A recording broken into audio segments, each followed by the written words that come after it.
We've been to so many places lately. What do you say we take a day off from adventuring and just find somewhere nice to relax? Let Paimon think. Where are some nice places we could go? Oh, why don't we pay Cloud Retainer a visit at Mount Outsong? It's been a while since we last saw that illuminated bird. She's always the one popping up out of nowhere and scaring us half to death. So let's surprise her this time.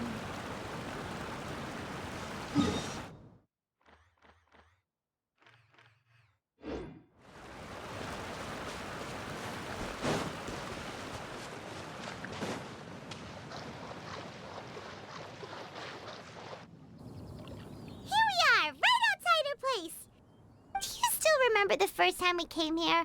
We even brought offerings and everything. And when we told her that Rex Lapis had been assassinated, she immediately threatened to squash Liyue Harbor. Paimon thought she'd be impossible to get along with. But now that we've spent some more time together, she's really not like that at all. We probably don't need to bring any offerings now that we've gotten to know her pretty well, right? Still, Paimon's got some snacks around here somewhere, so if she really wants something, we can just use that. Huh? Traveler, did something catch your eye? Whoa, what a pretty lady. Is she also here to visit Cloud Retainer? Yeah, you're right. All it takes is one look and you can tell she's someone special. As expected of that bird lady, really. She must have a whole bunch of Adepti friends from all over the country. Okay, but if we're both friends of Cloud Retainer, then we're basically friends by association, right? Want to go up to her and say hello? Helping you make more connections is a part of Paimon's job as your reliable guide. Paimon's got this.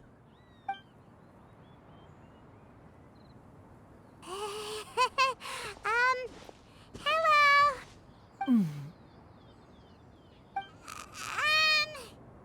Paimon is Paimon, and this is the Traveler.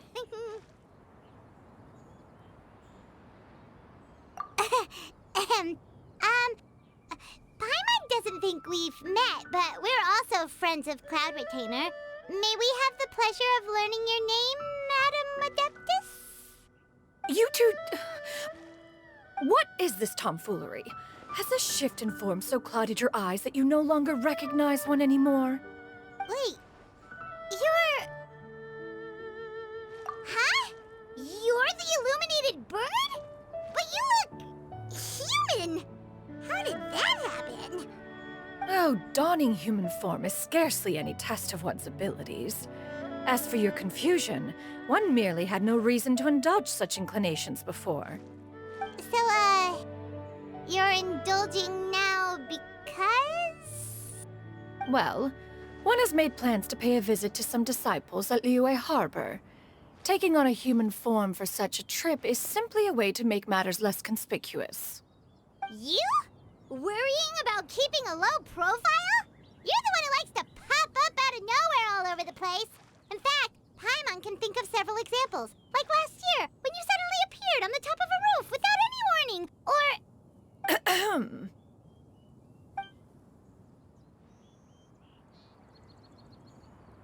Hey, didn't we agree not to bring that up unless she asked?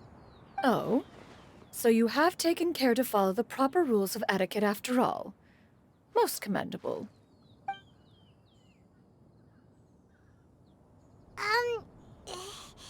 Well, this is all Paimon's got. You don't mind, right? One has never found oneself lacking in basic comforts. On the contrary, it is the gesture that one values above all else. So long as you've shown proper respect and consideration, the quantity or quality of the gift is but a trivial matter. That kinda makes Paimon feel a little guilty for trying to keep them for herself. Anyway, where were we before you reminded Paimon about the gifts? Ah, right. So by disciples, you must mean Ganyu and Shenhe. It's also been a while since we last saw them. Maybe we can come too. One planned to extend the invitation even if you had not raised the matter yourself. Xianyun and Ganyu should be quite pleased to see you again. However, one would first inquire as to the reason behind your visit here. You have cause to seek one's company? Yeah, we just found ourselves missing you and wanted to see how you were doing. We were hoping you'd tell us one of your stories. Who knew we'd run into your human form while we were at it? Is that so? If there are no urgent matters at hand, then let us make haste for Liyue Harbor. Ganyu is likely still working at Yuehai Pavilion, so that shall be our first stop. Sounds great! Then let's all go to Liyue Harbor!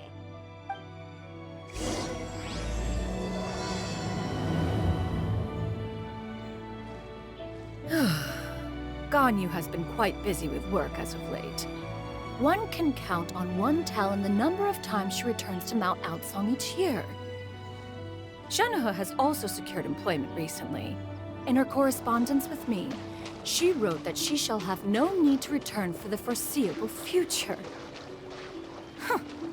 Did they think one was so easily mollified? One shall investigate everything with one's own eyes and decide for oneself if their living conditions are satisfactory.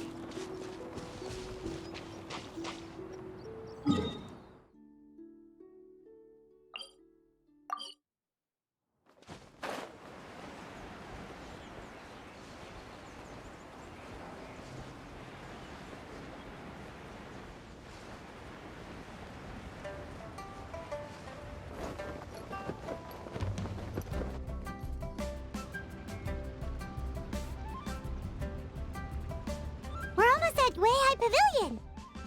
Hey, do you think Ganyu will be shocked to see Cloud Retainer like this? Guess we have no idea if Shenhe and Ganyu have ever seen her in this form before. Wait, where did she go?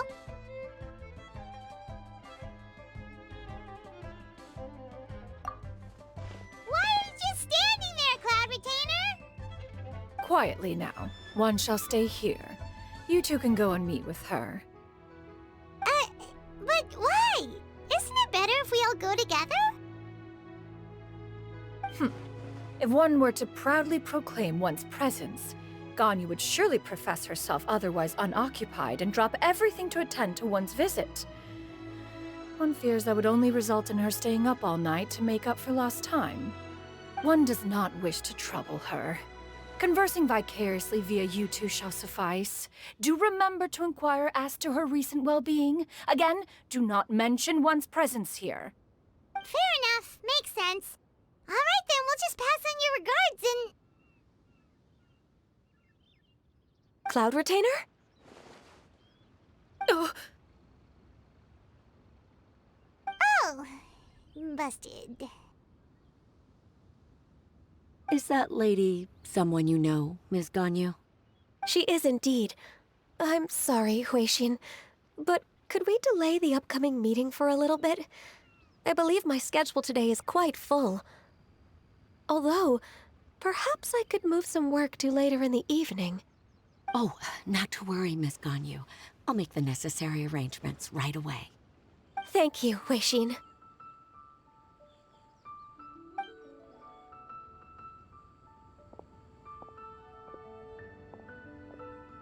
It's been a while, Ganyu.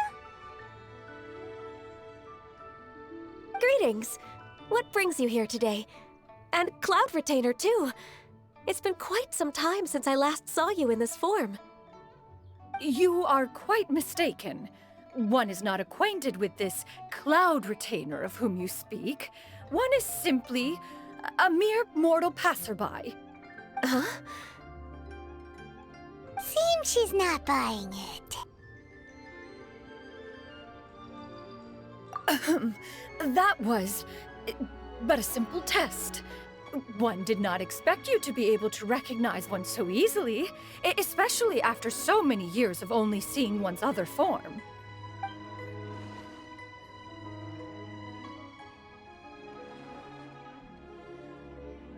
But recognizing you is, my responsibility as your disciple. An apt observation.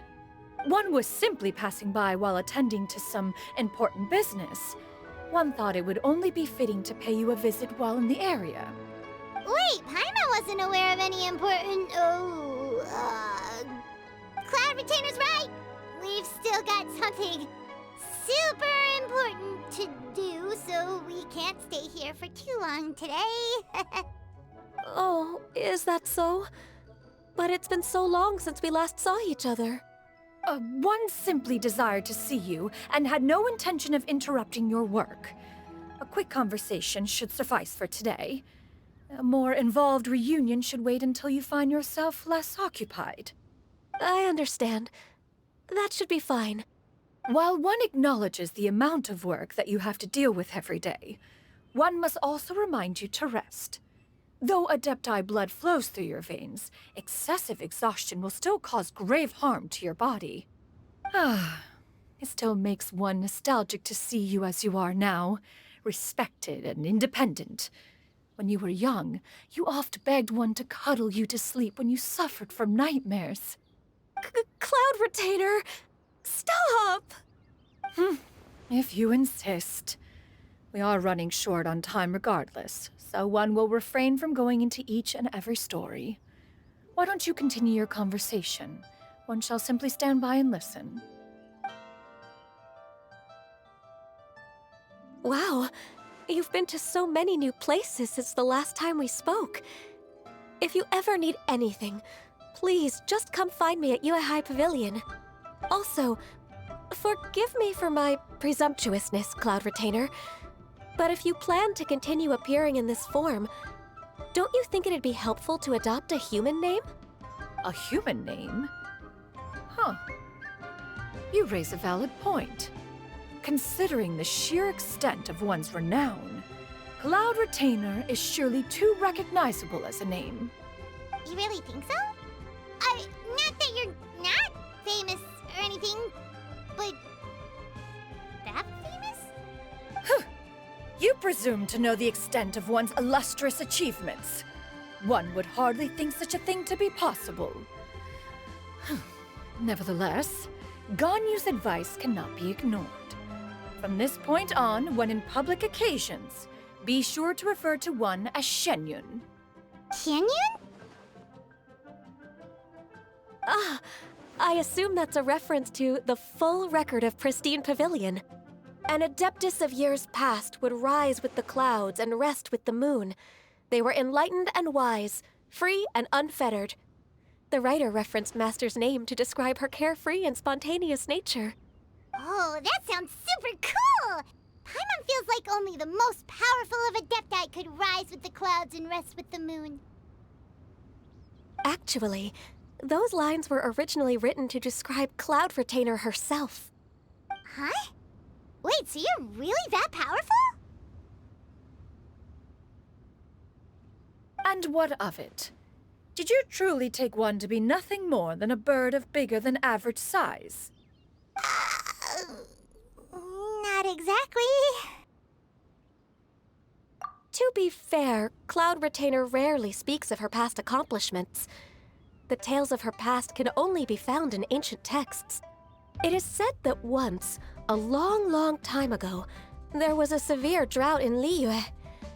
Left with no choice, many people left their homes, while others spent day and night praying to the Adepti. Although I did not live through such tragedy, simply reading about it is enough to gain a visceral understanding of all the pain and desperation during that time. On top of the drought, a noxious gas also began to spread through the land. If not for Cloud Retainer's efforts, much of Liyue would be nothing more than a barren wasteland today. The books had this to say about what happened. Upon arrival, the Adeptus borrowed the wind to retain the clouds. Immediately, the clouds gathered together, and abundant rain burst forth from the heavens. Drought and plague were both driven away, and the people were saved. Wow, that's incredible! Mortal records add embellishments to dramatize past events. One did merely what one ought, and even if one had not interceded, the other Adepti would surely have stepped in to help. Even so, you stopped an entire drought! Can you really control the weather like the book said? Oh, Paimon suddenly has a lot more respect for you. So it was Paimon's bad for calling you Illuminated Bird before. You're not too mad, are you? How laughable. A name is but a simple label we carry with us on our journey through the world. Why would one be offended by such a trivial matter? That's a relief. In that case, Paimon will continue to call you whatever feels right in the moment. Well, that is quite enough ancient history for now. Ganyu, have you had word from Shenhe? One has heard that she procured a job recently. Have you any thoughts on her workplace? And what, pray tell, of her monthly remuneration? Moreover, does she find herself overly inundated with work? Is she allowed time off during Lantern Rite? That is a lot of questions. There is no cause for concern, Cloud Retainer. I introduced Shenhe to her employer personally. Wanmin Restaurant's business has been booming recently. So, with Chef Mao being swamped with customers, and Xiangling still off and out in search of new recipes, I introduced Shenhe to staff the restaurant. I see. Most excellent indeed. One has had the pleasure of being introduced to that family. Xiangling is kind and astute, while her father is loyal and reliable. One has no cause to believe that they will make Shenhe's work difficult. Now, it is almost time to partake in the victuals of noon. One shall visit Wanmin Restaurant in person and see how Shenhe is doing. Huh? But didn't you just say that you had something important to do? Can that wait until after we've eaten? You may return to your work, Ganyu.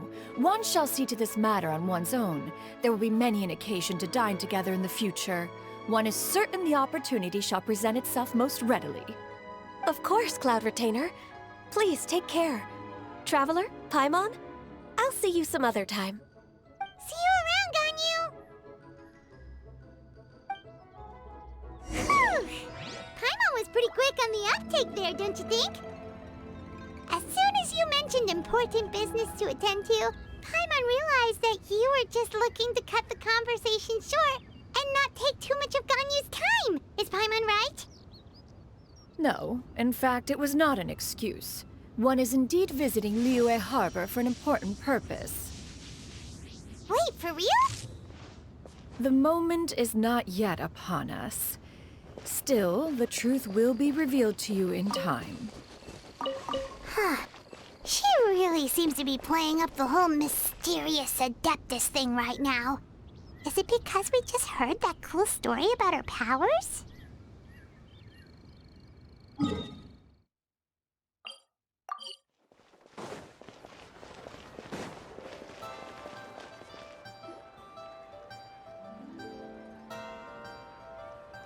You get what I'm saying, right?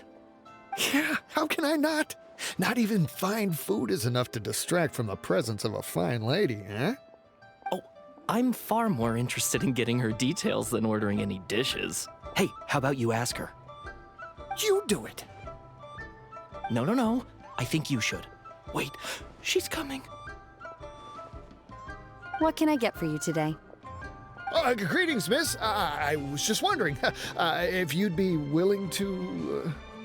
What would you like to order?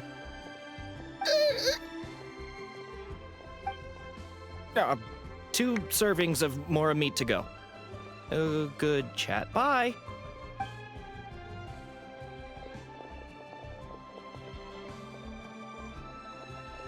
Shenhe!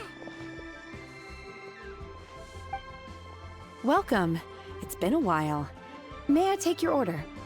Don't welcome us as guests and greet us as old friends in the same line. It's weird. Mm-hmm. Oh, and this is? This is Miss Xianyun.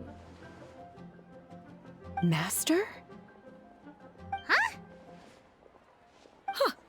One does not recall ever revealing this form to you before. How were you able to ascertain one's true identity with such ease? I've trained and lived with Master for more than 10 years. I would recognize you no matter what form you take. You... Is something the matter, Master? Hardly. One simply learned of your employment from your letter and came to check on your well-being. And check out the great food, too! Indeed. It's almost lunchtime. My apologies. I'm still on the clock and can't talk for very long. Well, if it isn't the Traveler in Paimon. Are you here for Shenhe? The lunch rush isn't in yet, Shenhe. So I've got things covered for now. Go ahead, sit down and enjoy some time with your friends. I'll let you know if things pick up. Thank you, Chef Mao. Woohoo!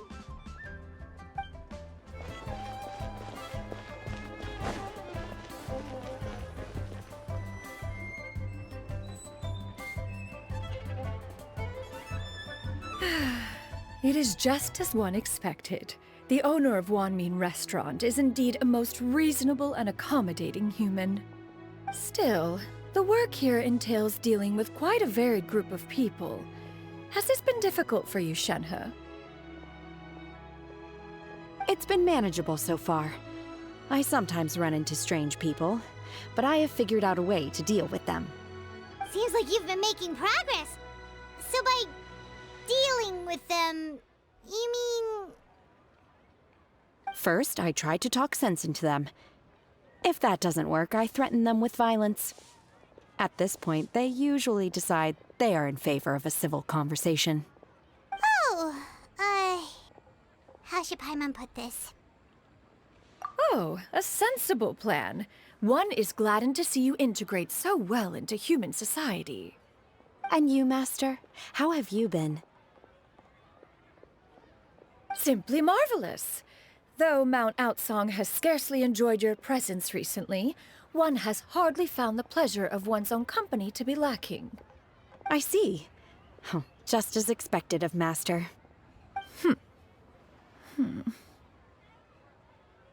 I have missed Master quite a bit too. Even though work has been busy lately, I've already had a conversation with Chef Mao about taking some time off soon to visit Master. Oh, you did?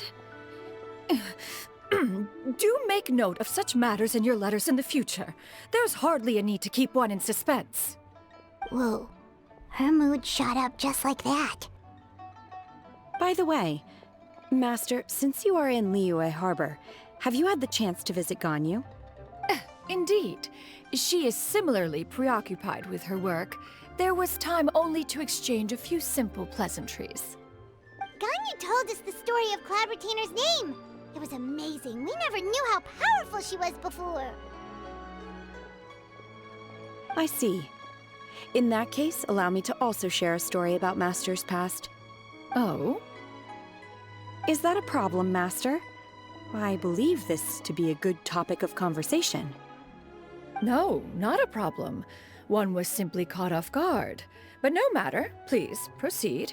One is most curious to see how much of one's own conversational prowess you possess.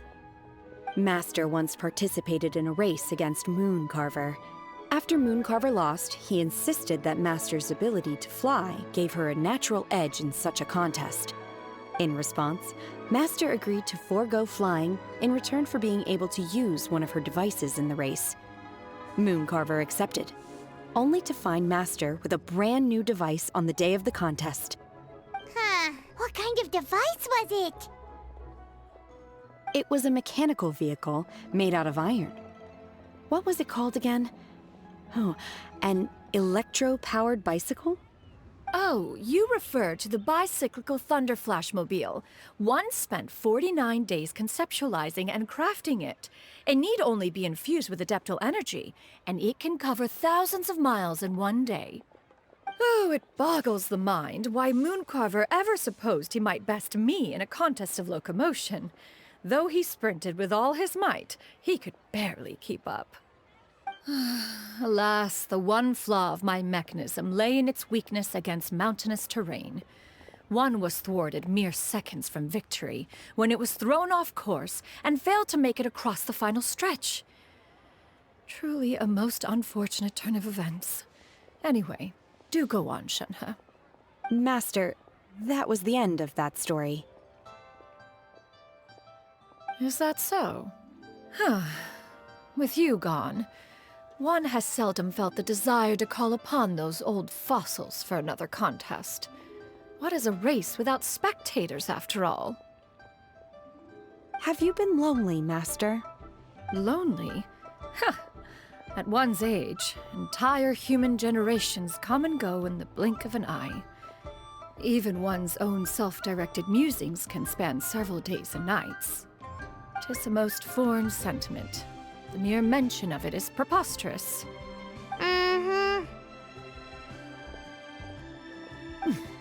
What is the reason for that look upon your face? It's nothing. It's just... Well, Paimon gained a lot of respect for you after listening to that story of you summoning the rain and everything. But all it took was a few words out of your mouth and it's like you're back to being that illuminated bird again. I was just a little bit confused. Which one of the two is the real cloud retainer? To me, they are both, Master. One is the master that's widely revered by the people, while the other is the master that I respect and adore. Huh. One finds oneself exalted yet again with sweet words of praise and flattery of a most extravagant nature. You chose to exalt one with your words, yet you refuse to grace Mount Outsong with your presence for any extended period of time.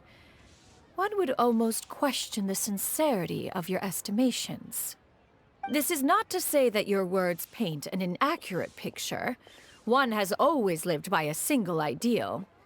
Eschew all action and abide by no rule. One does as one pleases and speaks as one pleases. Others may critique or praise as they see fit, yet one places little weight in such judgments.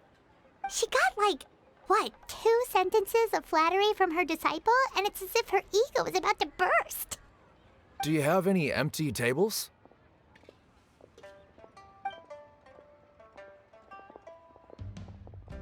Hey there, could we get another fish stew?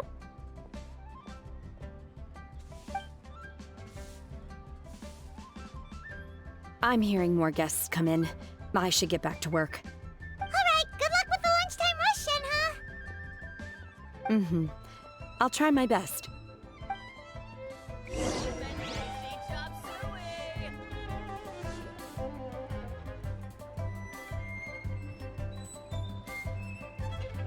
So much yummy food! Paimon's gonna feast! One is fond of all kinds of delicacies and delights in a multitude of flavors. The dishes here demonstrate no shortage of culinary skill. Their unique flavor profile has left one more than satisfied. In fact, one has been struck by quite the fit of inspiration. One has already begun to conceptualize the next generation of supreme cuisine machines. Everything's so tasty! A bit too hot at times, but still super tasty. I'm sorry, miss, but our tables are full. Shall we try somewhere else, Granny? But it smells so delightful. Can we really not eat here? My poor legs can't go on for much longer. Well, you could always check with some of the other guests and see if anyone's happy to share a table. Okay, I'll ask around.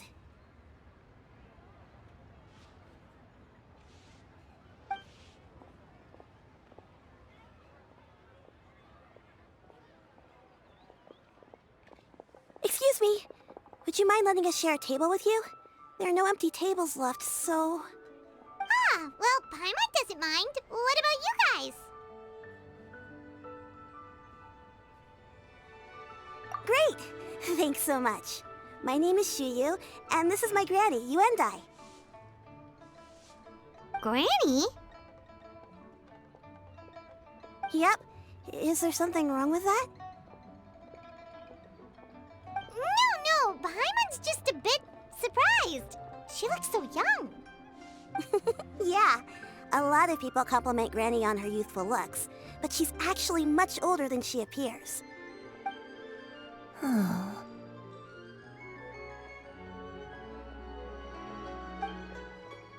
Granny, why don't you take a seat? Come on, it's not polite to stare. Huh. Have we met before? No. 'Tis a fated meeting, then. Please, take a seat. What would you like to eat, Granny? I can order for you. I want braised earthworms. They always pop up out of the ground after a rainstorm. No, not this again. Granny, there's no braised earthworms on the menu. Braised earthworms? Well, that sounds weird. Do people actually eat that? Right, that's what Paimon was thinking too. Need any help? Help? Oh, do you mean with Granny? Thanks, that's nice of you to offer. Granny has pretty bad dementia, so her memory's getting worse all the time. She's always saying things that sound kinda confusing. Actually, her memory's been bad ever since I was little. But it's gotten so bad lately that I even have to remind her who I am every morning. They died young. It's just me and Granny now. Oh, but it's okay. Don't feel bad. Granny loves me a lot, and I love her a lot too. Sure, it's hard at times, but you just gotta make the best of the life you've got. Wow, you're really tough for your age, kid. You're too kind. And me? Oh, what about me? You're tough too, Granny. Plus, you're really gentle, and you're always there for me. Yes, and it's hardly as if I forget everything. I still remember the important things. Wait, what was that really important thing again? Ah, I remember now. It was a dream. I had a dream where everything was dark. Someone was standing in front of me. She told me to come and find her, and that once I'd found her, I would be free. Huh? That sounds super important. But how come you've never told me about it before? It was just a dream, so I forgot about it. But I'm in a good mood now, and somehow I remembered it again. You know, I believe I've had this dream a great many times. But just how many times have I had it? Now that I do not remember. Wait, so you have a reoccurring dream where someone's talking to you? That sounds spooky. Oh, does that mean you're possessed? Unlikely. Her eyes are clear and her breathing remains calm and level. One sees no signs of possession. Are you sure? Who do you take me for? Is one not an adept? Am I not an expert? Huh, you're right. Paimon almost forgot you're the expert. In that case, do you still remember what the person in your dreams looked like, Granny? Not anymore. Although, I have a sense that she looked rather like me. But not as I am now. My younger self. A younger version of Granny? This is just getting weirder and weirder. What is going on here? As one said, fate must have brought us together. You may leave the situation to me. Are you sure? So, what are your names? Paimon's Paimon. Just Xianyun is fine. Thank you all so much for offering to help. But first, I'm sorry for asking, but, how do you want us to pay you back? Oh, we don't need any payment for this. Thank you so much. You're welcome. But Miss Xianyun, what exactly can we do to help out this Granny? All we have to go off is that dream. Where do we start? That is elementary. Since her dreams portray her younger self, then we shall retrace the steps of her youth. Once we have revisited those places, her memories will likely return. Sounds like a plan. So, Granny, do you remember which places you went to when you were young? Why, of course I do. The heavens above, the earth below, the wispy clouds, and the emerald mountain streams. Okay, taking that as a no. I might have an idea. Once, when I was really little, my dad told me that Granny used to be a martial artist heroine who saved loads of people from a disaster.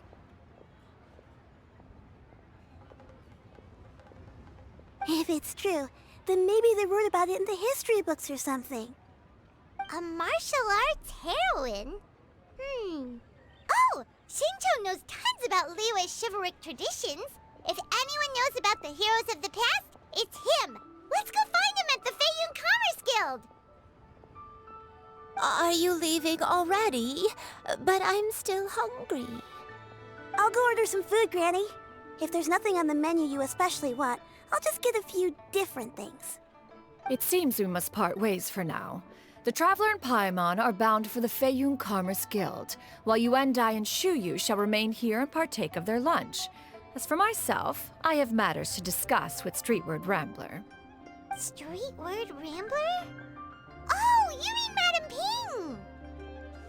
Precisely. Let us meet at Yujing Terrace once you are ready. This price, the food is unbelievable. Always wanted to try this. Everyone, please eat to your heart's content. Today is my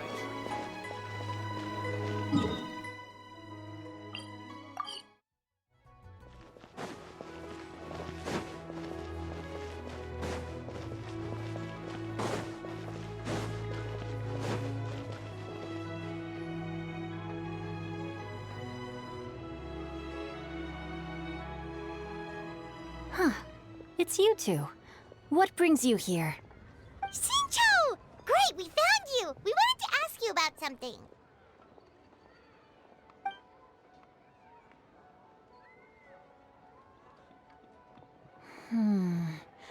That's not a whole lot of information to go off of. I don't know if I can say for sure. I can't pinpoint her identity from your description alone. But considering her age, I am reminded of a nameless heroine who's been featured in various chivalric novels. Nameless heroine? That's right. The novels often speak of a great drought from 50 years ago. As the people suffered, a nameless heroine appeared and began to clear away evil spirits in bandit camps. The people idolized her, but never learned her name. All they knew was that she always acted alone. Later, though, she supposedly fell in love with a similarly noble-minded exorcist from Mount Tianheng. They were well matched in more ways than one, often fighting together as a fearsome duo of otherworldly strength. After the drought ended, the heroine and the exorcist left the public eye and began living a reclusive life in the mountains. All that remained were tales of her incredible accomplishments. The way this nameless heroine faded from fame into obscurity later in life is not too dissimilar from Miss Yuendai. I hope that's somewhat helpful. Thanks a lot, Shincho. We knew it'd be worth talking to you. It's nothing at all. Just something I came across while reading. I did do a bit of extra research on her story, but it was just out of personal curiosity. Well, Paimon still thinks that's super cool. Oh, wait, Shincho, if you've read up on her, do you know of any places often associated with her? Let me think. In the novels, the nameless heroine always appeared near one of 3 places. Wangshu Inn, the area just north of Jueyun Karst, and Qingyun Peak. Perhaps the real-life heroine who inspired the character was also often seen near those 3 places. That would explain why those locations appear in the various novels written about her. You're welcome. To be honest, I found some parts of the story confusing when I first came across it. If Miss Yuendai was indeed the original inspiration for the character, she may just be able to help me put the pieces together. It's rare for a chivalric hero to fade into obscurity during their lifetime, even after retiring from the public eye. But no one ever saw or heard from the nameless heroine again. There were even rumors that she became extremely ill. I've never understood why someone would go to such lengths to erase themselves from public memory. It's almost as if she was trying to hide from something. There's probably far more to the story than what's been written. We'll be sure to tell you if we manage to uncover the truth. That's a deal.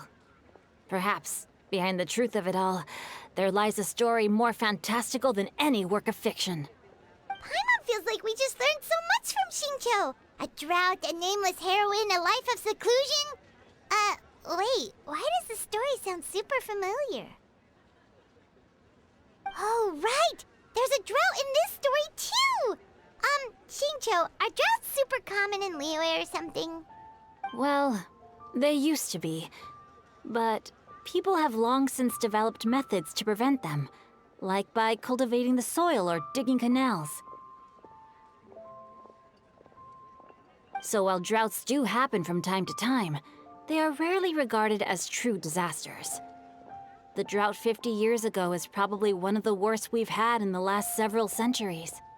The crops withered, the streams ran dry, and the monsters in the mountains became rabid and agitated.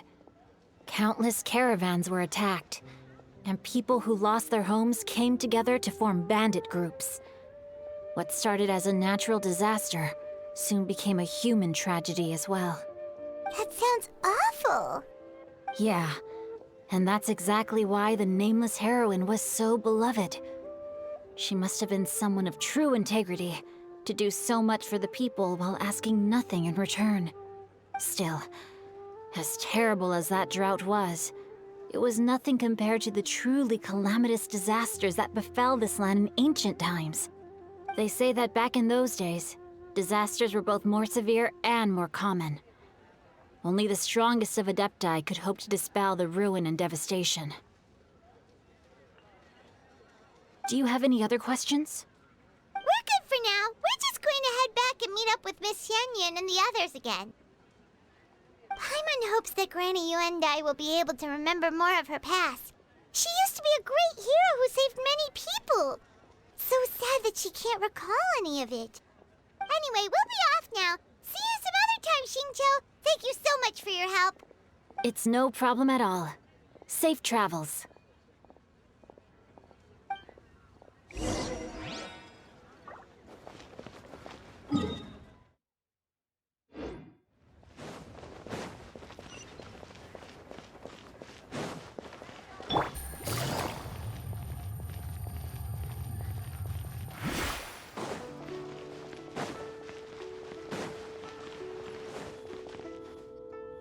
I have recorded the tune that you requested. I hope it will be of help to you. Oh, thank you. Straightward, Ping, what has amused you so? Oh, it's no serious matter. I was just reminiscing about the last time I saw you in this form. Time has wrought such change in this world, and yet you appear just the same as ever. Time has little bearing on one's existence, nor has one keenly felt its effects whilst dwelling at Mount Outsong. Nevertheless, Ping, one would like to seek your counsel on a personal matter. Oh, why so formal all of a sudden? I must say, you're making me a little nervous. What is it? Well, the inquiry is as such. Approximately how much more would one need to afford a comfortable life in the harbor, not unlike the one that you yourself lead? It does not require as much as you may think. Still, do you mean that... Cloud Retainer, Madam Ping! What are you two talking about? Nothing save for some trivial matters. Have you unearthed any useful details? Xingqiu has a theory, but let's save it for when Chuyu and Miss Yuendai have joined up with us again.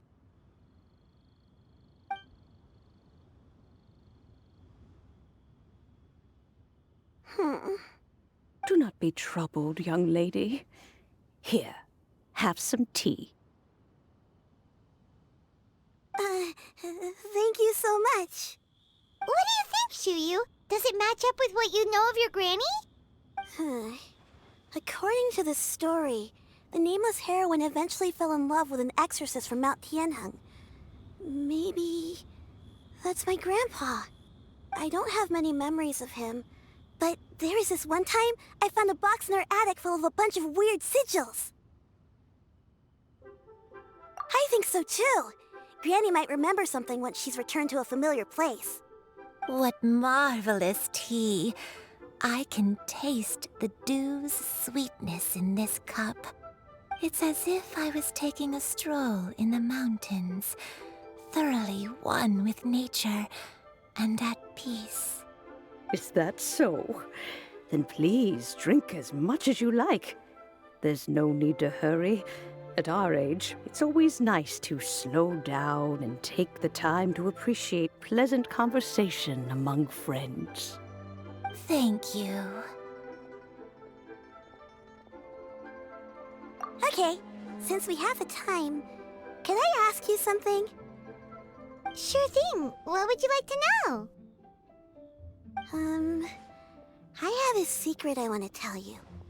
Let's go talk over there.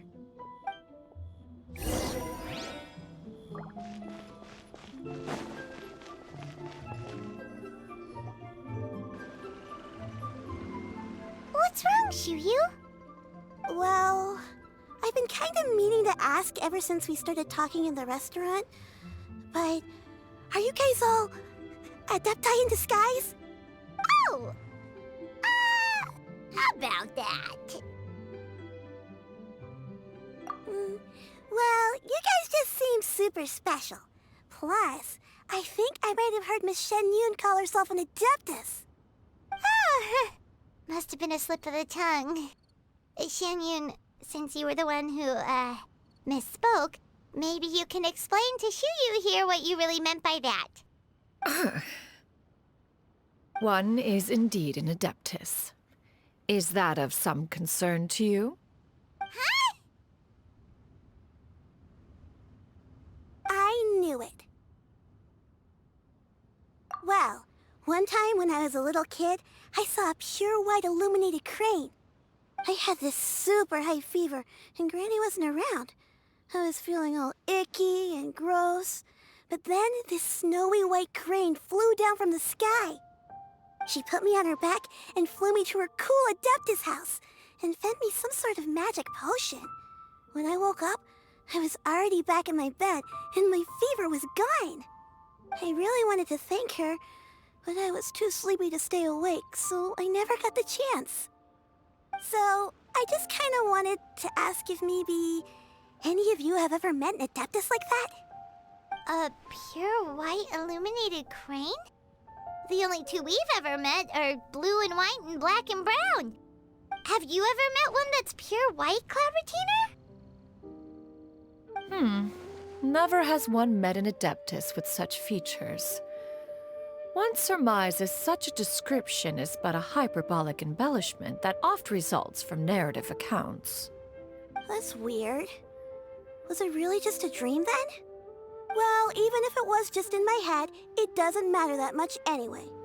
All I really want is to help Granny recover her memories. I'm really grateful for all your help. Leave it to us! Now that we know the 3 locations, we just need to visit them one by one.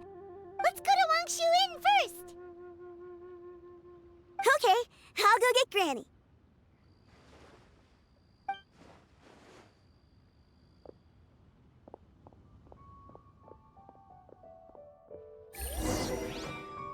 Please be mindful of your personal safety.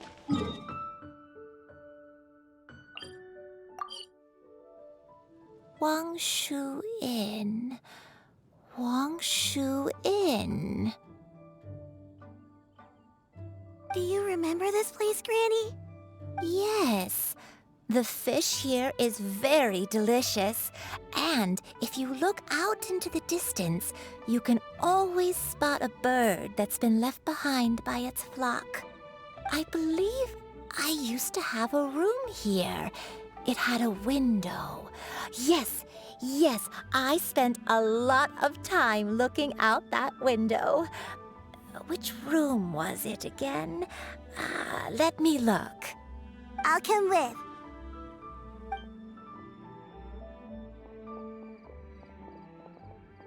Paimon's still having some trouble understanding what she's talking about, but if she's so familiar with this place, that must mean she lived here, right? Wait, huh? Whoa! Shell! What are you doing here all of a sudden? You scared the living daylights out of Paimon! I sensed a non-human presence and decided to come take a look. If you're here, then there's likely no trouble afoot. I suppose there's no cause for concern. It's been a while, Cloud Retainer. I see you have returned to your previous form. I have indeed. I fought alongside her in this form on many occasions during the Archon War. Oh, wow! What was she like during the war? Oh, wait, let Paimon take a guess. Was it anything like this? Behold, the glory of one's newest invention, the Bang Bang Continuous Fire Mechanism. Hands up and surrender, or be prepared to face the full might of the Adepti. An impressive imitation. Paimon knows her all too well. Even so, Cloud Retainer was not always as ostentatious as you describe.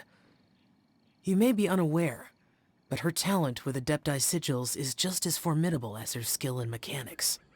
The Archon War reached its peak after Guizhong's death. The Cloud Retainer who fought beside me in those devastating battles was taciturn and solemn, only speaking when she had to activate her sigils. A Cloud Retainer who barely talks? Paimon can't picture it. But what happened after that? If you were so powerful in your human form, why did you decide to take up your bird form again? Once one had bid farewell to the world of mortals, what use would one still have for such a shape? When dwelling between mountain and forest, away from the struggles and troubles of the mortal world, a mortal form is hardly the most fitting of choices. After the war, Cloud Retainer retired to Mount Outsong, only revealing herself to the occasional visitor, and always in her avian form. Although I do believe there was an occasion some 30-odd years ago when she decided to don her human form. I believe it was for the purpose of... One believes there is little need to relive bygone matters. Granny, are you okay? Back then, at this place, Perhaps this conversation should end here. I shall take my leave now. Should you encounter any trouble, you need only call my name. However, given that you are traveling with Cloud Retainer, I trust you are in good hands. Everyone! I think Granny is finally beginning to remember her past. Slowly now, calm your mind and recount what has been recalled. A long time ago, I stayed here to recuperate from my illness. Huh. So what Shinjo said was true! You did fall ill! Was that why you went into hiding? I don't remember. I'm very sorry, but I can't even remember the name of my illness. The only thing I can remember is that it took a great toll on me, and there was no cure for it. I was confined to my room in Wangshu Inn, where I spent many days unconscious. I'd come to every once in a while and stare at the migrating birds outside the window. It was a solemn sight. I remember crying, but I'm not even sure I knew why. One day, I met a traveling merchant. Upon hearing of my illness, he sold me a bottle of soul-revitalizing tea pills. He told me that the pills were concocted using Adepti blood and could be used to alleviate my symptoms. Sure enough, I made a full recovery. my illness remained dormant for several decades after that. Wait, but if your illness remained dormant for several decades, are you saying that what you're going through now is just a relapse of what happened all those years ago? And it was all thanks to the pills that you managed to keep the symptoms in check? Paimon's brain kinda hurts. Do you remember anything else? I'm sorry, I don't. Oh, if only I wasn't so useless. Hey, you're not useless. You've done so much for me. Watched me grow up. Raised me. How could you say that about yourself? Oh, fret not, dear child. Granny was just a bit frustrated. That's all. The recovery of a person's memories is a gradual process. Finding pieces of one's past is always superior to not finding anything at all. Let us make haste to the next location. Next location. Next location. Oh, why don't we go to the area north of Dwayunkar's next? There isn't really a landmark there, so where should we start? Oh, Paimon's got it. Let's check out the houses in the area first. After all, if she was there for any length of time, then she would have stayed somewhere, right? Oh, Paimon's really got her thinking cap on today. At this rate, we'll recover all of Granny Wendai's memories in no time.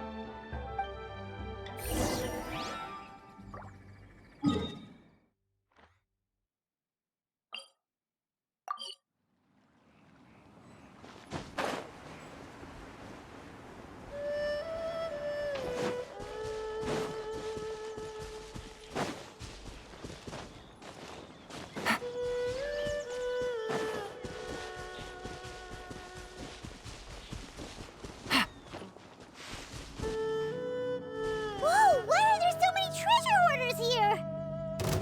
Guess it's time to round up some bad guys. There is no escape! Gotcha. The hunter become. Do you remember anything about this place, Granny Wendai? Let me think. I feel like I've been here before, but I don't think I stayed here too long. I might have just rested here briefly before continuing on my way. Got it. That's okay. There are still plenty of other places we can check. Wait a second. If I remember correctly, I believe I brought... Ah, yes. I brought some sweet snacks with me. Go on, take some. You need to eat a lot if you want to grow big and strong. Oh, thank you. Then Paimon will help herself.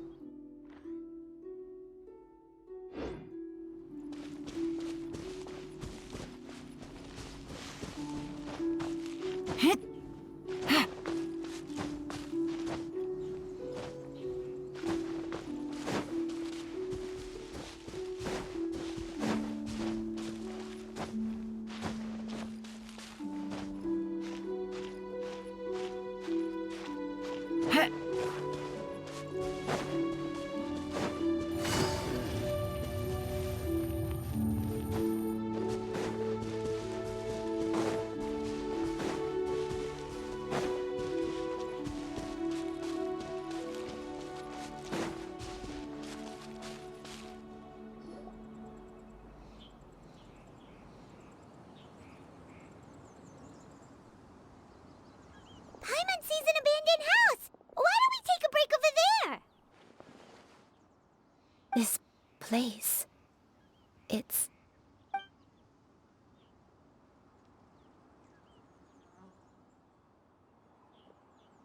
Did you remember something, Granny? I remember. Shuyu, this is where your father was born. It was a moonless night. I had been injured, so your grandpa was supporting me. We fled together with some being in the fog behind us in hot pursuit.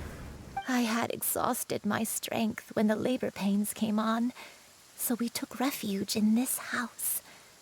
Your grandpa set up a barrier outside, but neither of us knew if it could hold the monsters back. I remember that night. I remember falling to my knees, reciting a prayer over and over. I alone am the source of this sin. Punish me as you wish for forsaking my oath, but spare my innocent child. Sin? Oath? Did you do something wrong? I don't know. I don't remember. I only remember praying in the darkness with all my strength until the sun finally rose again and the fog cleared out. Eventually, the house was filled with the sound of my baby's first cries. That baby was your father. I remember I clutched him tight to my chest and wept tears of joy. It was the first time I'd ever felt such happiness in my life. My dad? He was my pride and joy, and so are you, Xianyun.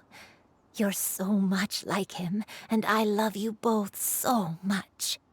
But you're always going to be different from me. Why? Just what did I do? I don't care what you might have done, Granny. You'll always be the person I love more than anything. You're too sweet, Xianyun. I'm lucky to have you with me. If not for you, I would not have had the courage to come here, to try to remember what I had forgotten. All right, let's not stand around any longer. There's one place left, yes? Let's go take a look. If one recalls correctly, the next place should be Xianyun Peak. Yuandai, how fares your health? I may be a bit slow, but I'll do my best to keep up. I'm sorry to keep everyone waiting. Climb on, I shall carry you to the top. Oh, such lightness of weight. All those who grow old grow frail in the end, do they not? First, you lose your memory, then your health. Eventually, you end up losing everything. My only wish is to depart this world with a lucid mind, to free myself of this torment and the burden it places upon others. Fret not, you have my aid in this endeavor.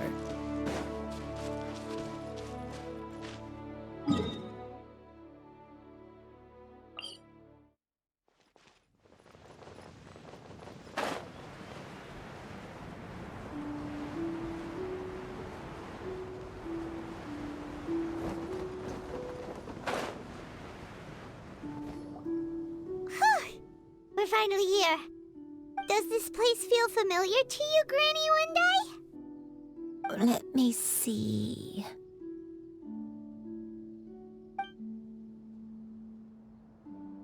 How strange. Have I lived here before?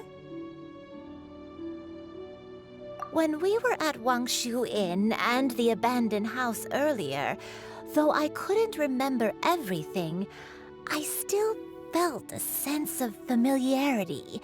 I could easily picture myself in those places. But here, I don't have that feeling. Perhaps I did come here in the past, but it just didn't leave a strong impression on me. But did the stories get it wrong then? Yeah, that's true. But they're also the only thing we have to go off of. Paimon was hoping this place would jog Granny Yuandai's memory just like the others.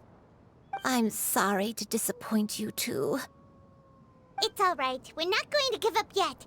We'll figure something else out. Just you wait. Thank you. If only I could remember. Huh? That way. What's that mountain? Oh, let Paimon look! Huh? Mount Outsong? Looks like we've come full circle. Mount Outsong. Mount Outsong. Granny, are you okay? Don't push yourself, Granny. It's okay if you can't remember. You shouldn't do something that makes you sad. Mount Outsong, What am I really? Mount Outsong holds some familiarity to you? It does, but I can't go back. Are you feeling unwell? My head, it feels all heavy and dizzy. What is wrong with me? Cloud... Miss Xianyun, is there anything you can do? Let us go to Mount Outsong. But... Fret not, all will be well. You and I, you have already given more than enough to the pursuit of this endeavor. You may leave the rest to me. I've prepared something that can aid you in suppressing the fear in your heart and restoring your lost memories. It currently resides at Mount Outsong. Wait, really? When did you do that? I never leave anything to chance. All will reveal itself when we arrive.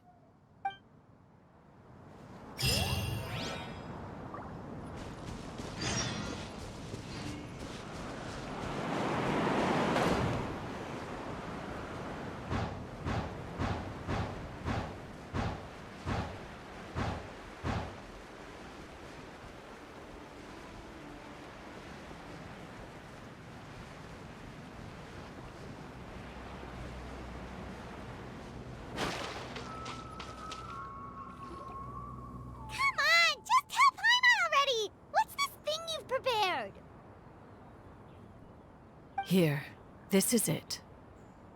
Huh? But isn't this the mechanism that you were tinkering with when we first got here? Oh, is it another invention of yours? Precisely. A recent one at that. I am most pleased with the result. I call it the Suspensus Somnium mechanism. It periodically releases a soft breeze, which when paired with a gentle adeptal tune, can help the listener subconsciously relax, and even enter a semi-hypnotic state. Soothing agitation and anxiety, relieving exhaustion and insomnia, its potential uses are numerous indeed. And of course, it can also aid in the recovery of lost memories. Whoa, what a cool gadget! But if you had it all along, why did you keep it to yourself until just now? We could have come to Mount Outsong right off the bat and saved time on a lot of floating. How preposterous. Had you and I not recalled much of her past through her own efforts, the device would have nothing to draw upon.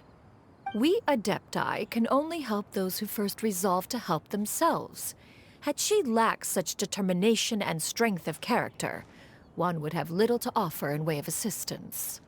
Paimon thinks she gets it now. Hey, what's that other thing? As previously mentioned, a gentle adeptal tune is required to take full advantage of the mechanism. One secured such a tune from Streetward Rambler. Only with her melodies can the mechanism reach its peak power. Whoa, Paimon can feel what you mean. Paimon's body feels light as a feather.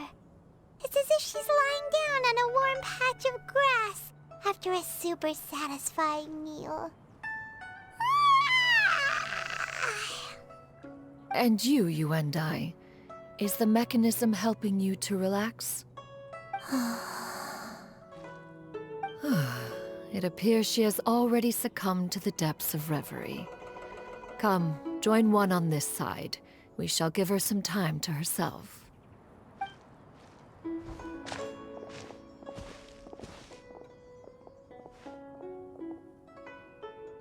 The drought is over.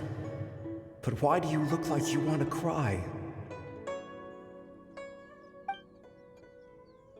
The potion.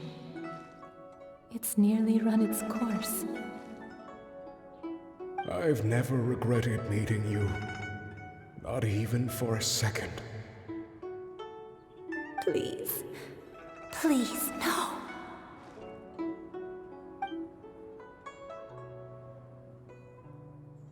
Have you forgotten? This is the world you left behind. One of gentle breeze and morning dew, perfectly straddled betwixt the realms of heaven and earth. This is your home. This is where you belong. You should have never left. The you of the past, the me from not that long ago. We should have never.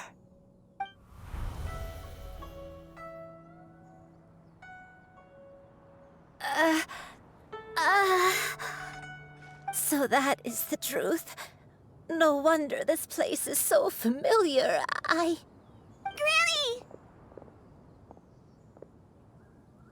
Granny, are you okay? Cloud Retainer. Your memories have returned? Wait, did you just call her by her full name? Does that mean you already knew each other? Yes. I now remember everything. Everything. Granny, please don't cry. I'm here. I'm here. Oh, don't worry, my dear child. Granny is fine. I'm so sorry, everyone. You've gone to so much trouble on my behalf. It's all come back to me now. The most important thing that I had forgotten was the truth of what I once was. One can sense the guilt that now plagues your conscience. Reclaiming a truth long buried is sure to come with a myriad of complex emotions. Perhaps one should recount the story on your behalf while you compose yourself. No, it's okay. Now that I've remembered, I must face my memories head on. Shuyu, everyone, I cannot thank you enough for all your help. I'm ready to tell you my story, if you're willing to listen. Please, Granny, don't force yourself. What happened in the past doesn't matter. I love you more than anything. Nothing you say can change that. I know, dear child. My feelings for you are exactly the same. It is for this reason that you deserve to know the truth. Some time ago, I made a terrible mistake. One for which I could never atone. Is this the sin that you mentioned in Xianyun Karst? What happened? I am, in truth, not a human being. My real form, one that I held for centuries, was that of a wild crane. I spent many, many years living on Mount Outsong, bathing in the soft breeze and drinking the sweet dew of the mountains. At some point, I somehow gained wisdom and sentience. The Lord of the Mountain, Cloud Retainer, became aware of my existence and began to share many stories with me. She even passed on the secret of cultivation to me. Though she never took me on as a formal disciple, I always saw her as my master. Whenever she took out her tools to work on mechanisms or new inventions, I would also stand next to her and watch.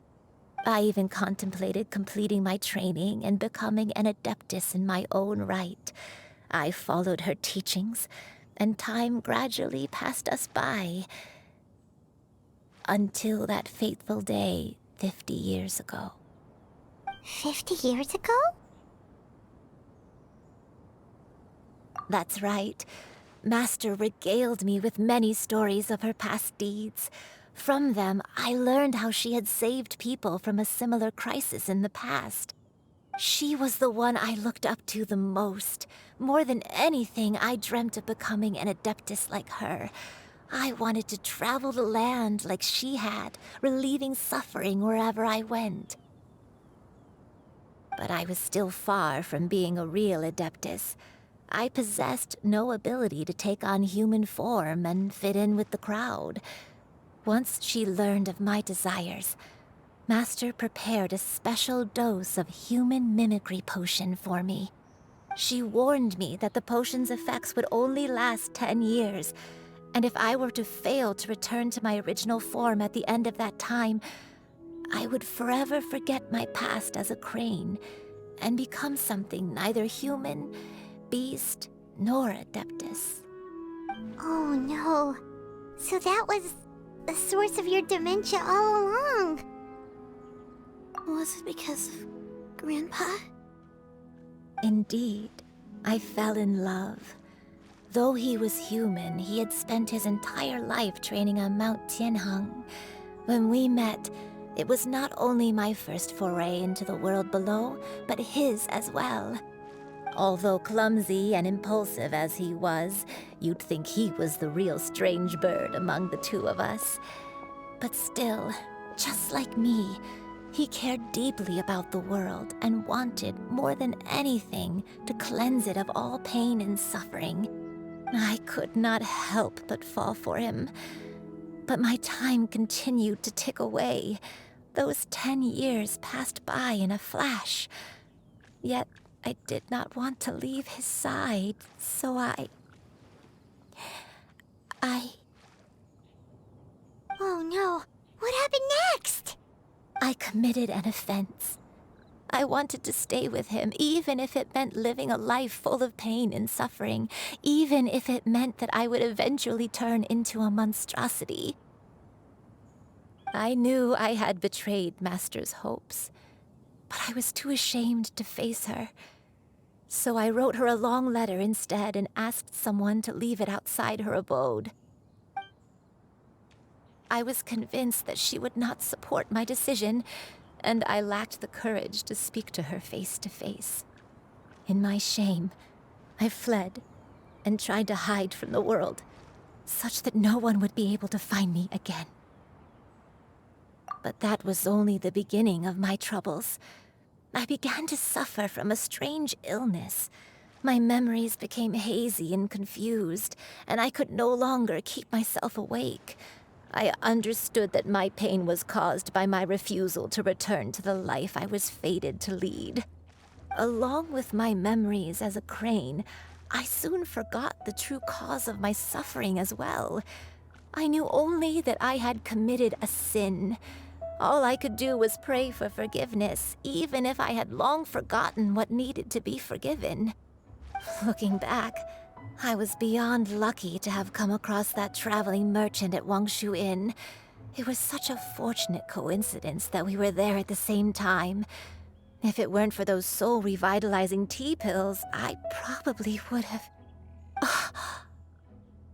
Granny! What's wrong? Coincidence? Why did I ever think it was a coincidence? Tea pills concocted using the blood of an Adeptus? No, it couldn't be. Master, don't tell me. Back then, that merchant was actually...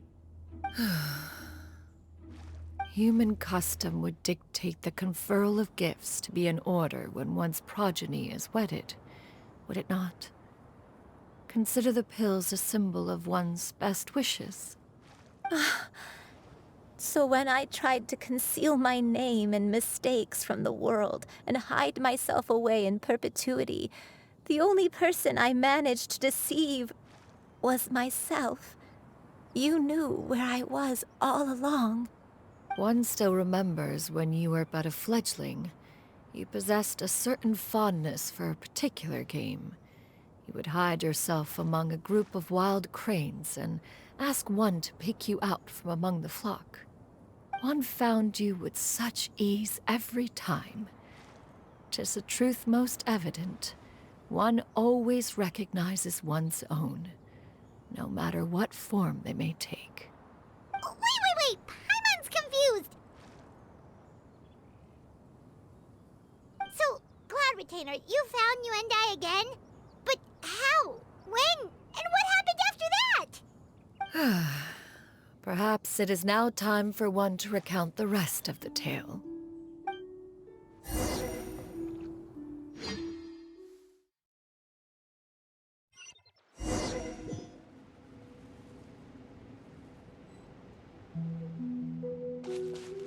One was furious upon receiving your letter.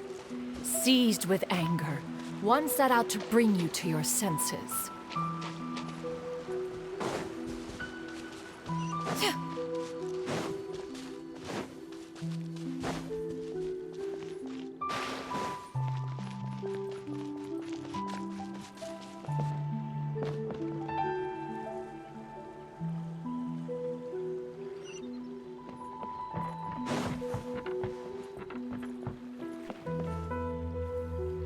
In truth, one had more than a few misgivings about your chosen partner. As an exorcist, his talent was lacking. One could hardly say his skill with sigils was any better. But soon, one came to appreciate the devotion he bestowed upon you during your illness. He never uttered a complaint and rarely left your side. Unwilling to begrudge someone of such character, one decided to overlook his aforementioned deficiencies, glaring though they may have been. Wishing to grant you a life without regrets, one gathered many divine ingredients and used one's own blood to create a form of medicine. Though imperfect, it managed to suppress the more dire effects of your illness.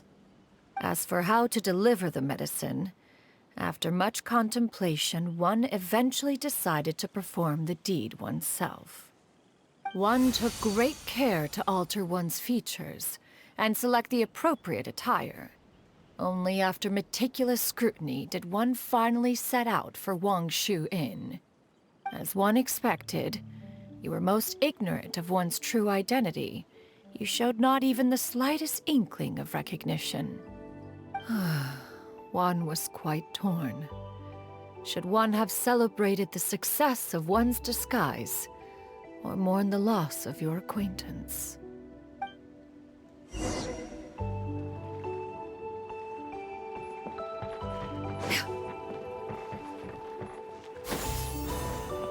Skyward!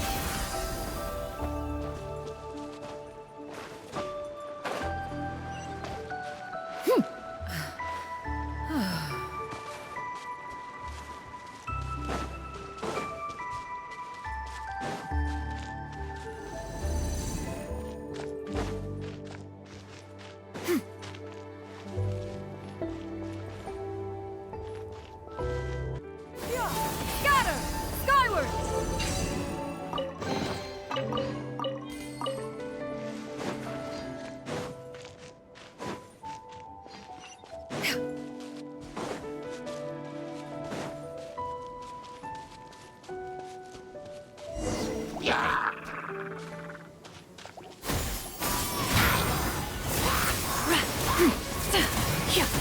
Scatter!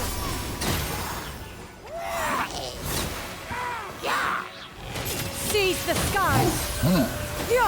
Scatter!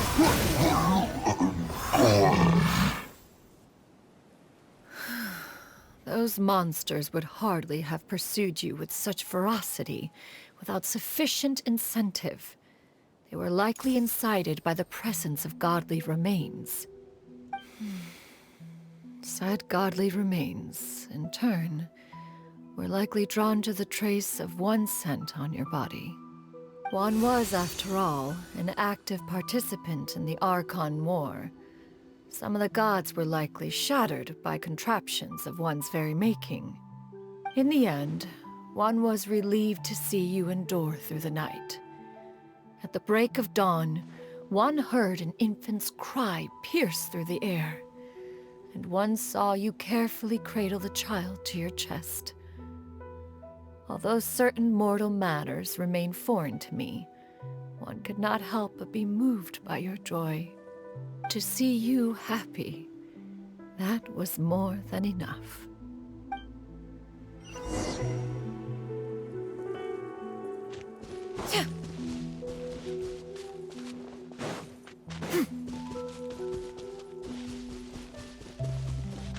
Now you should have a complete understanding of the events. Wait! But if that's true, then the crane who took care of me when I was sick must also be... Ah, one had almost neglected to recount the absurdities of that tale.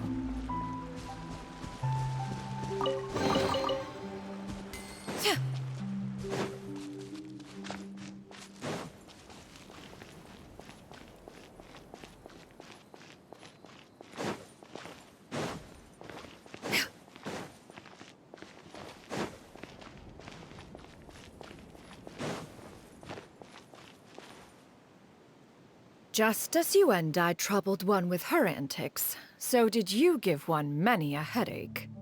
Upon finding you burning with fever, one made plans to bring you back to one's abode for treatment. However, upon seeing one's form, you began to cry, refusing to get on one's back. When one asked you why, apparently you believed that one could not possibly be a true Adeptus, because all illuminated cranes are white from tip to toe. One had no choice but to apply powder to one's body to conceal the variegated nature of one's appearance. You became more than amenable enough when one stood before you devoid of any other coloring. It bears mentioning, however, that as a crane, Yuendai was nearly entirely pure white in color. Though you had never encountered her in that form, you still recognize the essence of her being. Perhaps fate brought you two together in more ways than one. Now all has been revealed. One owes you an apology, Yuendai. One recognized you upon your very entrance into Wanmin restaurant. One has always viewed you as a disciple of equal standing with Ganyu and Shenhe. Indeed, one wished to bring your story to a satisfactory end with this visit to Liyue Harbor. Still, one could not reveal your identity right away. Had one simply informed you of all you had lost, all those cherished memories would merely have become the fictionalized account of another.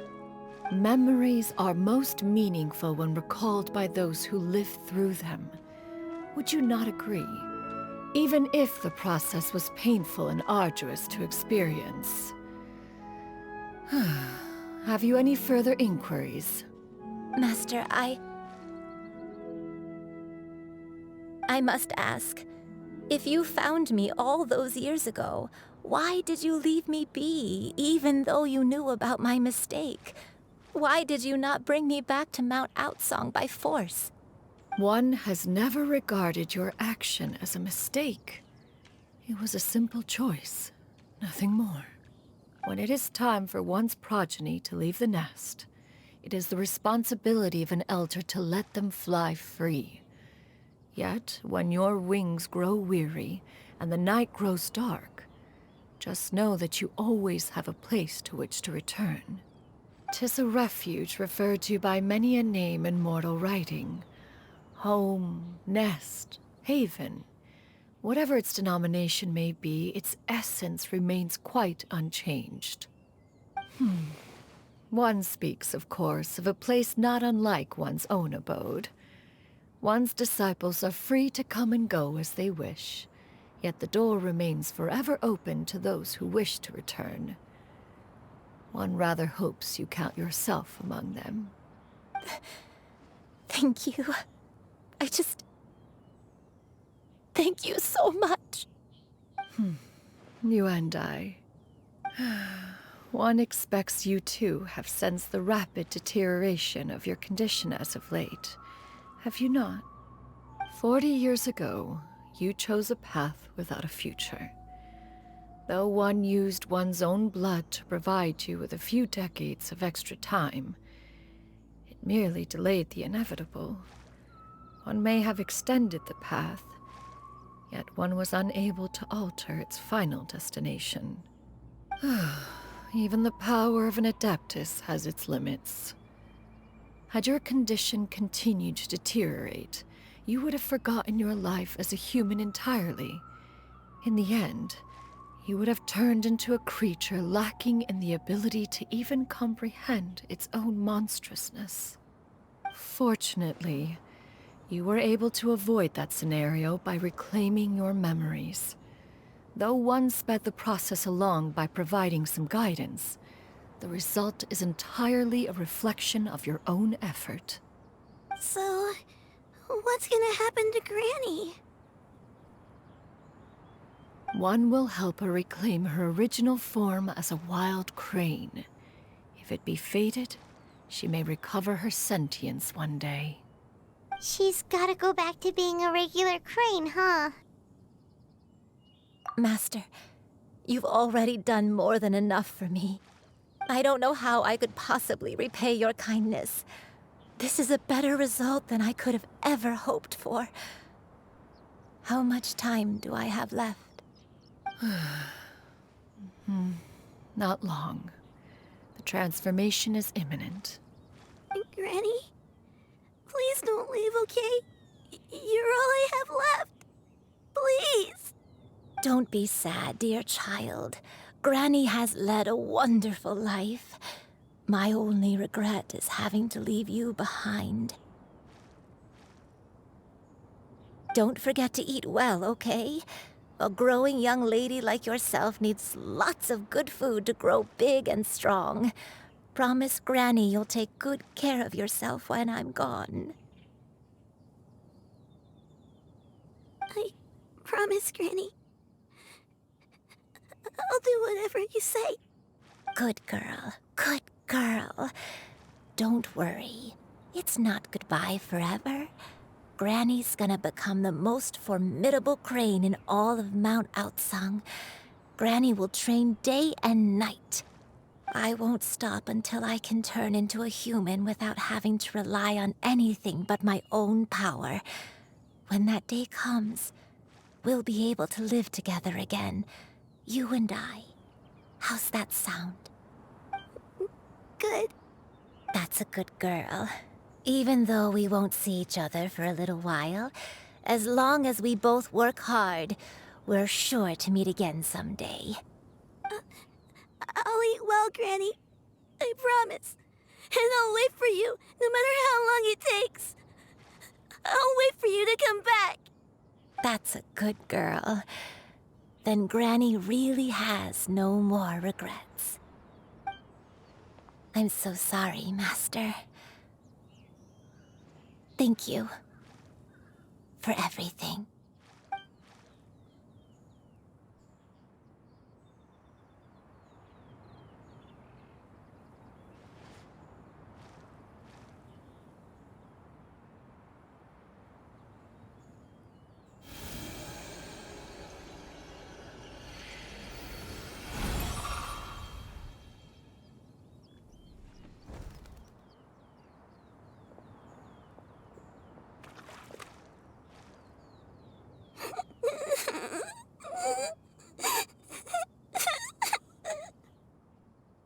Xianyun. Let her be.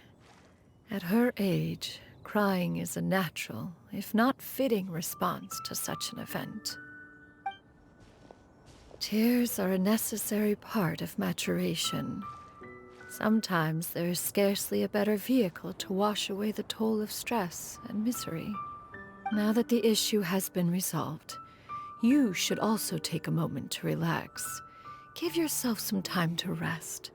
Take a nap if you must. One will wake you in due time.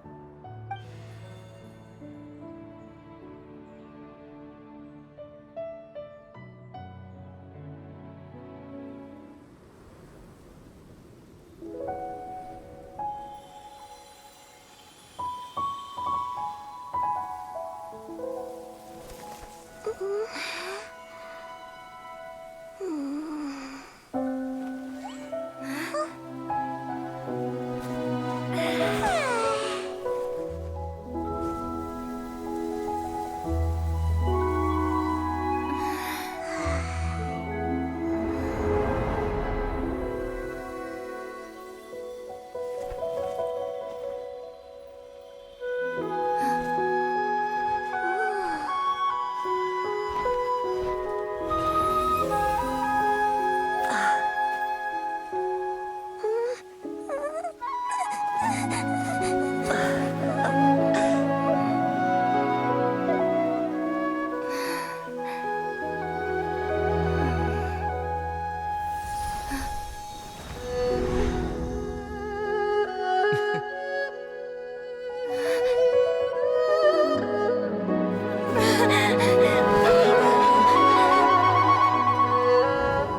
always believed we would see each other again, that our days of separation would finally end, and all my troubles would be behind me.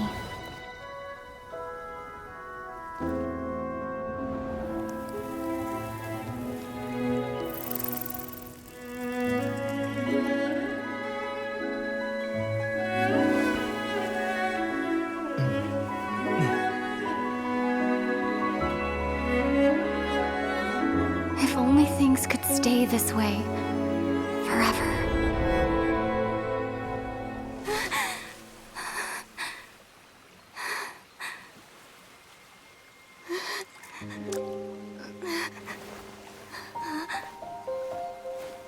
A nightmare? Curious. If you're relaxed, shouldn't your dreams be pleasant? It was a good dream. It's just... You weren't ready to wake up.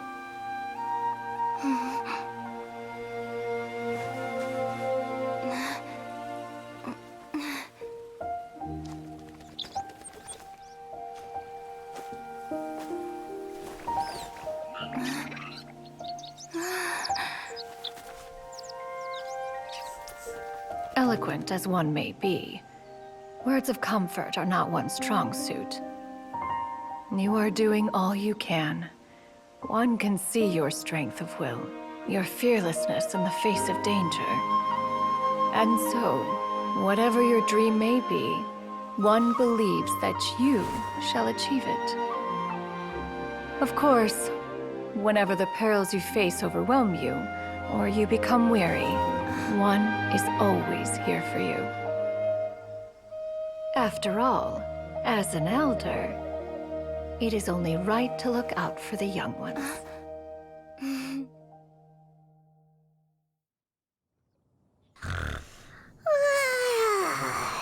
Grilled chicken drumsticks. Huh?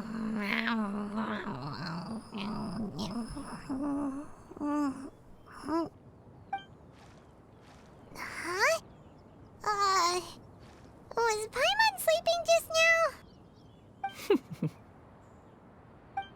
Oh, Paimon wasn't talking to you. Paimon had a dream about eating grilled chicken drumsticks, that's all. Madam Adeptus? Oh, Xianyun, you're awake. How do you feel? I feel a little better. Thanks. I know I'll see Granny again someday, so I don't feel so sad anymore. Madam Adeptus, could I ask you something? Would you take me in as a disciple? Oh, and have you reasons for this sudden interest? I know Granny thought what she did back then was wrong. She felt really bad about it. But without that mistake, I would have never been born. Even though Granny lost her memories, she never forgot to show me how much she loved me. So, I thought maybe one day I could become a cool Adeptus like you and help a whole bunch of people, just like Granny wanted to do. Upon some reflection, one supposes you are no mere mortal. The fact that Yuendai's blood flows through your veins is proof enough of that. If this is what you desire, one shall make it so. Thank you so much, Madam Adeptus. No, I mean... Master. Xianyun, are you sure about this?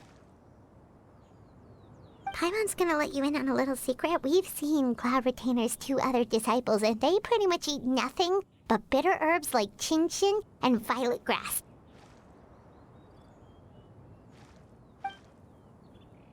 If you join them, you'll never enjoy One Min Restaurant's delicious cooking ever again. How utterly preposterous. One has never enforced such a rule. Every individual must find their own path to enlightenment. So long as one retains a pureness of spirit, one's dietary proclivities are quite irrelevant.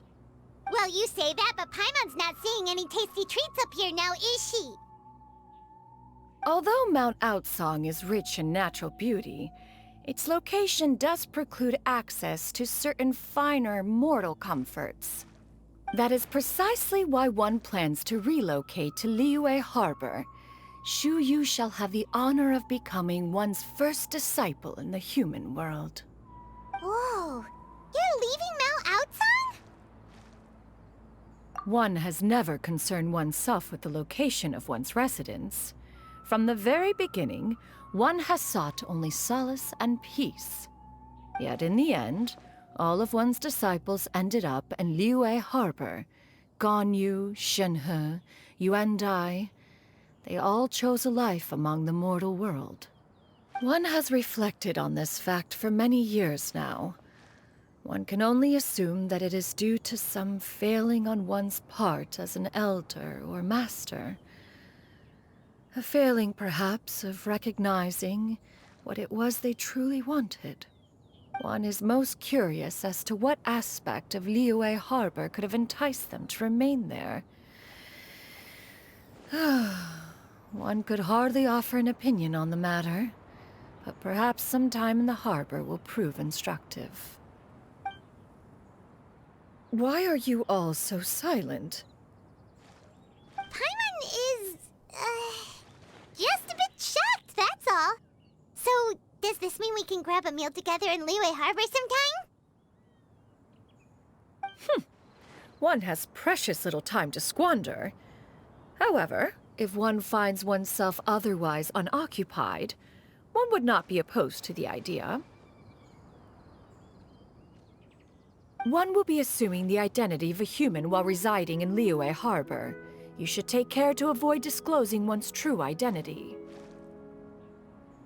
Don't worry, we'll help you keep it a secret. So, when can we expect to start seeing you in the city? Perhaps in 2 days' time. One has some matters to see to before one's departure. Preparation is the key to success, after all. One plans to put up various items from one's collection for sale. The earnings should provide for a comfortable living in Liyue Harbor. One has already picked out a handsome property near Chuhu Rock. 'Tis no small purchase, but what is mortal life if not one expense after another? Seems like you've really thought of everything. Then how about we meet up in Liyue Harbor in 2 days? A sensible plan. See you then. Oh, also, why don't you take this suspensus somnium mechanism as a souvenir? Anytime you should feel ill at ease in the future, you may try quieting your mind and sitting in meditation as you listen to its melodies. It might help you find a new perspective. Awesome! Thanks, Cloud Retainer! Hey, didn't we promise Xingqiu that we'd tell him what we found out? Should we make a trip to the Feiyun Commerce Guild? It's totally up to you.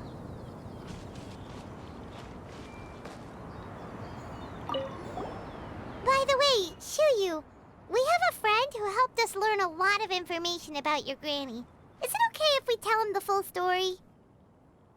Sure, I don't think Granny would mind. As long as you don't tell a whole bunch of people. I don't think she'd want too many people to know. They might go to Mount Outsong and start bugging her about it. Granny needs to focus on her training, you know? But telling a friend or two is probably fine. No worries, our friend can keep a secret.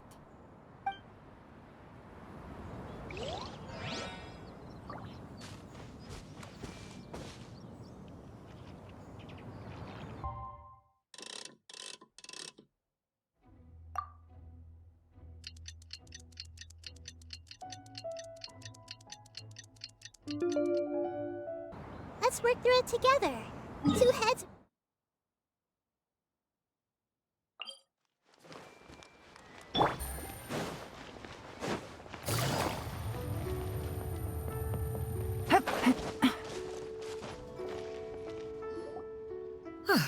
Your concerns are excessive and unfounded. This is but a simple collection of ordinary valuables. Such intense scrutiny is hardly necessary.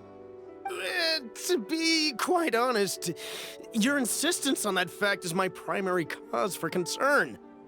In what way are any of these ordinary? Every single item here could be worth more than everything I own combined. I simply can't risk shelling out that kind of mora without proper scrutiny. If I'm wrong, I would never be able to earn it back, not even if I worked every single day for the rest of my life. I have to be careful. Yes, you can never be too careful. We're here, Clow. Miss Xianyun, what are you guys arguing about? Ah, perfect timing. This ignoramus is questioning the authenticity of my wares. I'll have you know, these items have remained untouched in my personal collection for several hundred years. To question their legitimacy is pure folly. Several hundred years? Indeed. They're family heirlooms, you see, passed down over many generations, as families are wont to do. Yep, they've definitely been around a while. We can vouch for her on that one. Hear that? Had I not found myself in need of mora, I would scarcely have had the heart to part with them. Indeed, you should consider it an honor to even have the opportunity to behold them with your own eyes. Doubt their authenticity any further, and I may just decide to take them to another buyer. Whoa, please don't go! I apologize for any insult, miss. You see, I know full well that I lack the knowledge to judge the true worth of these items. If you could wait but a moment, I've hired an expert to appraise them for me. He should be here shortly. An expert, you say? Very well. I will wait for a little while longer, then. Traveler, Paimon, this is my new residence. If you have cause to seek my company in the future, this is where you can find me. Master! Oh, it's you two again. Hello. Xianyun! You got a new outfit! It looks great on you. Mm-hmm. Master made it for me. I like it too. Huh? You know how to make clothes? Do I know how to make clothes? With the support of the proper mechanism, sewing is hardly a challenge. Master, I brought in most of my stuff. There's a few boxes left, but they're kind of heavy, so I just left them outside. Fret not. I shall help you move them into your room. Actually, I should probably sort through my stuff a bit first. Everything's kind of messy right now, so maybe you could, not look yet, Master? Yeah, that'd be great. It appears my young apprentice has her own fair share of secrets. No matter. Do what you must, child. Now, this expert you mentioned, when can we expect their arrival? Soon. Ah, there he is! Here, allow me to make some introductions. This is Mr. Zhongli, a well-respected consultant at Wangshang Funeral Parlor and an expert in all manner of valuables and antiques. Mr. Zhongli, this is Miss Xianyun. She's the one who's looking to sell the collection of valuables I mentioned earlier.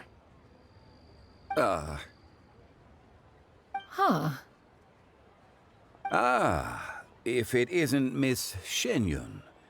It has been quite some time since our last meeting. What a serendipitous reunion. Indeed, most serendipitous. Have you been faring well as of late, Mr. Zhongli? Quite well, thank you. I was fortunate enough over the past few days to enjoy both a stroll in the mountains and a fresh brew of tea from the most recent harvest. The experiences left me with such insight and peace. So you two are already acquainted? Indeed. How fortunate we are that fate has brought us together again. If you are otherwise unaware, allow me to inform you that Miss Xianyun is a well-regarded collector and appraiser. She is well-versed in all fields, and oft-celebrated for her impeccable taste. You stand to gain much from this opportunity. You are too kind, Mr. Zhongli. True collectors pride themselves on their wealth of knowledge and eye for detail. I can say without a doubt that you are foremost in that regard. Why, you flatter me, Miss Xianyun. It would seem that you are as self-effacing as ever. Not at all, Mr. Zhongli. Not at all.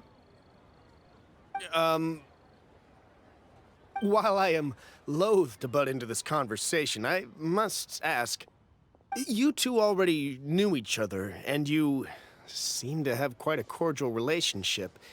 Can I be certain that you're not working together to swindle me? I mean, you never know. Huh! A preposterous accusation. The heavens themselves would collapse before we would conspire to do such a thing. Miss Xianyun speaks the truth. Contracts are built on honesty and trust. If that proves to be beyond your capabilities in this instance, this transaction may be taken elsewhere. Say no more. Let us depart. I jest.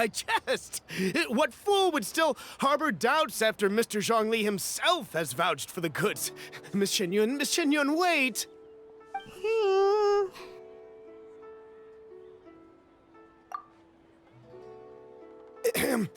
I deeply apologize for doubting you.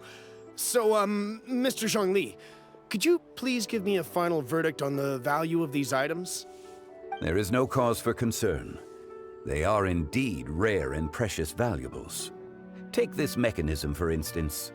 Though one may not immediately perceive its purpose, its structure and appearance are exquisite enough to merit it a place in any fine home. The same can be said for this one here. Few could hope to possess an item that so perfectly blends mechanical wonder with geometric grace. I am sure you have heard from your travels that the study of mechanisms is among the most wondrous arts in this world. With that in mind, I earnestly recommend procuring every last item in this collection. All right. Since I hired you as my consultant, Mr. Zhongli, I shall, of course, trust your good opinion. Then, in that case, Miss Xianyun, I'll take the lot. However, since the final sum is quite large, how about we start with an initial deposit through the Northland Bank? The Northland Bank? Huh. Oh, you refer to the fiduciary house. Oh, very well. I fear people only use the term bank nowadays. In that case, I'll be off for now. I'll return to collect the goods once you've received the funds.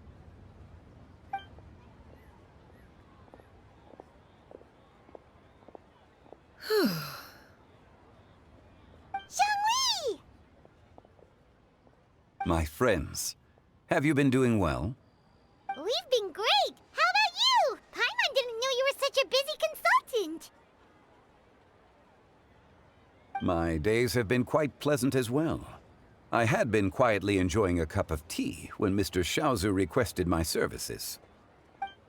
As for you, Miss Xianyun, I presume you must be looking to settle in the city?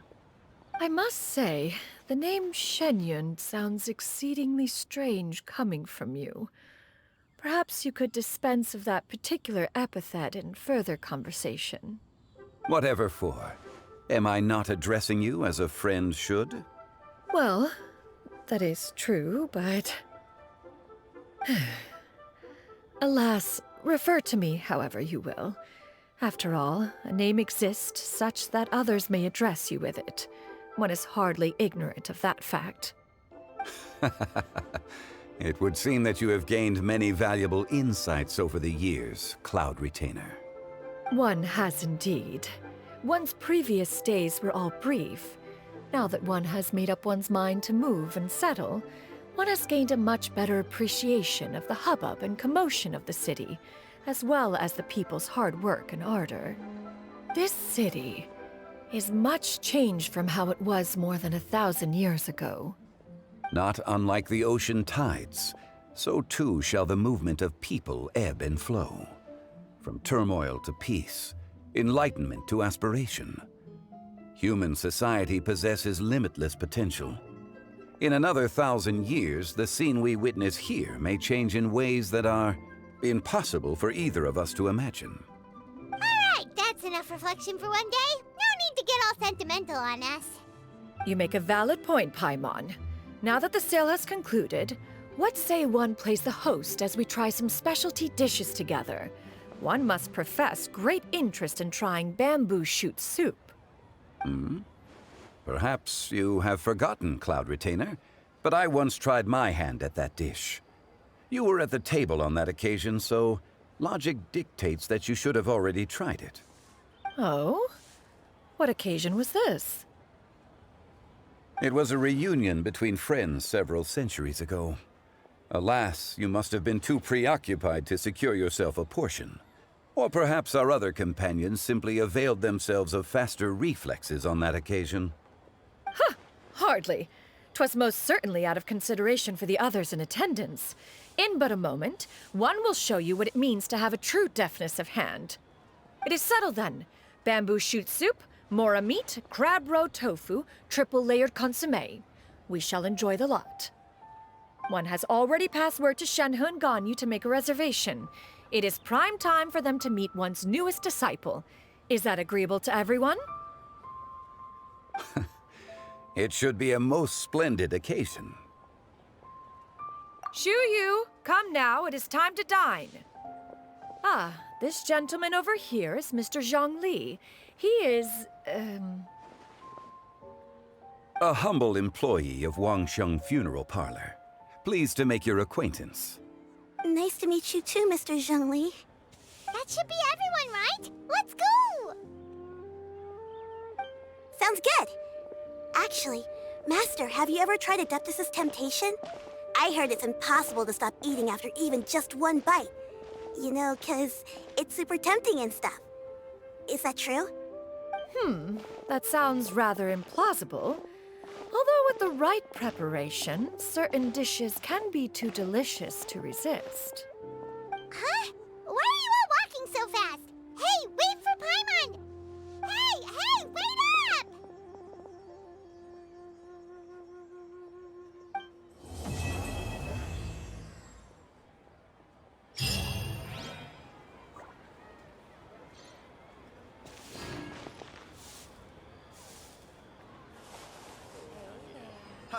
Adventurer, think you can last a round against me?